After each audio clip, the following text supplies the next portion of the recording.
Assalamualaikum warahmatullahi wabarakatuh. Waalaikumsalam warahmatullahi wabarakatuh. Selamat pagi Anda semuanya. Pagi Bunda. Baiklah, kita masuk kepada perkuliahan kita pada pagi hari ini, yaitu tentang keterampilan berbicara. Sebelum masuk kepada materi, saya akan menjelaskan dulu tujuan pembelajaran kita, yaitu tentang keterampilan berbicara. Jadi tujuan dari berbicara ini secara umum mahasiswa nanti akan menguasai bagaimana dia bisa berbicara menjadi seorang guru di depan kelas. Dia bisa menjelaskan materi dengan baik. Kemudian dia bisa melatih siswanya agar bisa pula berbicara di depan. Jadi intinya tujuan perkuliahan ini adalah bagaimana mahasiswa nanti menguasai teknik-teknik keterampilan berbicara yang baik, termasuk nantinya menjelaskan materi ajar dengan baik sehingga dia paham ya bagaimana konsep menguasai materi dengan baik. Baiklah, saya lanjutkan materi kita. Kita masuk kepada kegiatan inti konsep berbicara. Ya. Berbicara itu adalah kemampuan mengucapkan bunyi-bunyi artikulasi atau kata-kata untuk mengekspresikan, menyatakan, serta menyampaikan pikiran dan gagasan perasaannya. Baiklah, akan saya jelaskan lebih rinci lagi.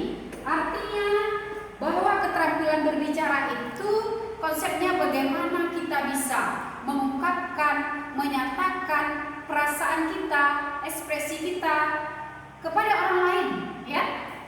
Sehingga apa yang kita sampaikan itu dimengerti oleh orang lain, bukan sekedar kita saja yang mengerti. Itu konsep dari Tarigan 2008 halaman 16. Kemudian konsep lain dari Bronyule itu mengatakan bahwa kemampuan berbicara itu adalah mengucapkan bunyi-bunyi bahasa untuk mengekspresikan, menyampaikan pikiran, gagasan, dan perasaannya secara lisan.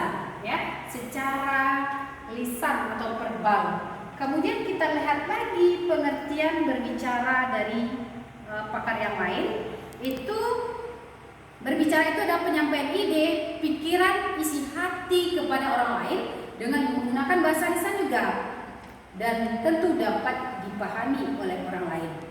Kemudian S.T.Y. Slamet ya dan Amir itu mengungkapkan bahwa berbicara itu adalah keterampilan menyampaikan pesan melalui bahasa lisan sebagai aktivitas untuk menyampaikan gagasan serta mengembangkan sesuai kebutuhan penyimak. Jadi di sini ada bahwa itu ada kebutuhan penyimak.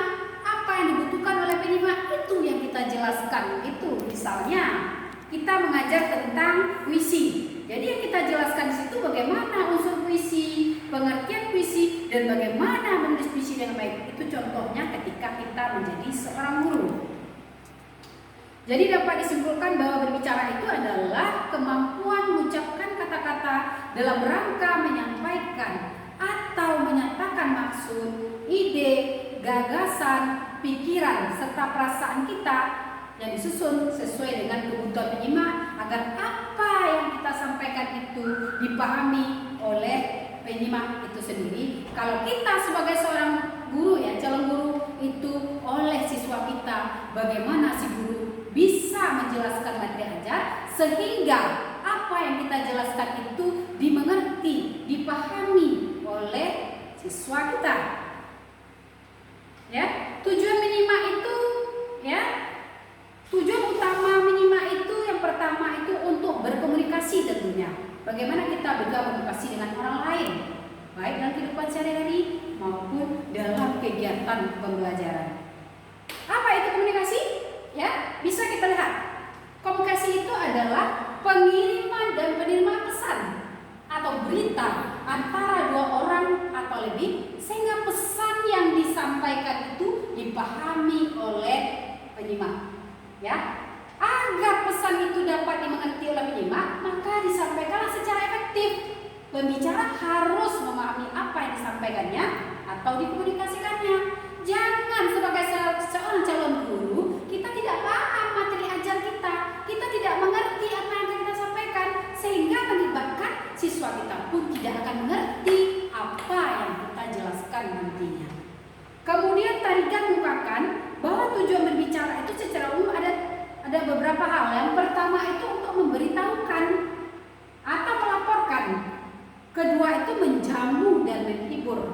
Selanjutnya, untuk membujuk, mengajak, mendesak, dan meyakinkan orang lain tentang apa yang akan kita sampaikan. Ketika kita alihkan dia ke dalam sebuah materi ajar, itu bagaimana siswa kita itu paham apa yang kita jelaskan, ya, bagaimana siswa kita itu mengerti tentang materi ajar sesuai SK dan KD yang kita jelaskan.